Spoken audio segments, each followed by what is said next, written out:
Hello friends, आज के current class में मैं आपका वेलकम करता हूं। आइए फ्रेंड्स देखते हैं कि UPSC exam point of view से आज के द हिंदू में कौन-कौन से न्यूज़ आपके लिए इम्पोर्टेंट हैं। आज की बात करें फ्रेंड्स तो बस एक ये ही आर्टिकल है जो आपके लिए इम्पोर्टेंट है, पेज नंबर 8 पे छपा हुआ है और इसका भी एक छोटा-सा पार्ट ही आपके लिए इम्पोर्टेंट है। इसके अलावा मुझे UPSC exam point of view से कोई भी इम्पोर्टेंट न्यूज़ आज के न्यूज़पेपर में नहीं लग रहा है। तो देख लेते हैं ये क्या है। इसमें आपको जानना है कि ग्लोबल स्टॉक टेक क्या है।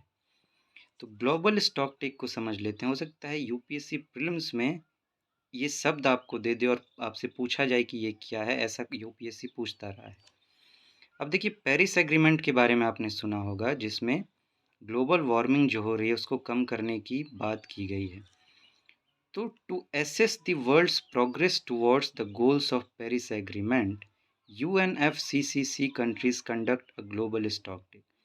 कि जो पेरिस एग्रीमेंट हुआ था उसमें जो गोल्स सबने एग्री किया था कि ये गोल्स को अचीव करेंगे, उसका मूल्यांकन करने के लिए कि दुनिया उस तरफ किस तरीके से प्रोग्रेस कर रही है, उन गोल्स की तरफ जो पेरिस एग्रीमेंट में किया गया था, जो पेरिस एग्रीमेंट में उन गोल्स को अचीव करने की बात की गई थी, उस तरफ दुनिया किस तरीके से आगे बढ़ रही है, इसका मूल्यांकन कौन करता है?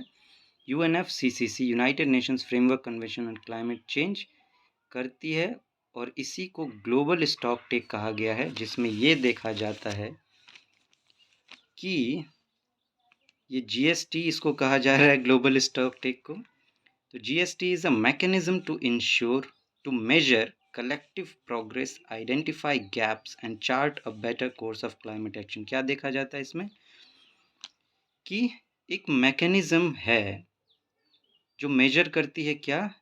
कलेक्टिव प्रोग्रेस, कि सब ने मिलकर जो पेरिस एग्रीमेंट में गोल सबने साझा किए थे उस तरफ कितना प्रोग्रेस हुआ है, आइडेंटिफाई गैप, क्या गैप रह गया, और chart a better course of climate action, और फिर एक आगे क्या किया जाए क्लाइमेट एक्शन के क्षेत्र में, उस पर बात होती है। तो ये है आपका ग्लोबल स्टॉक टेक फ्रेंड्स।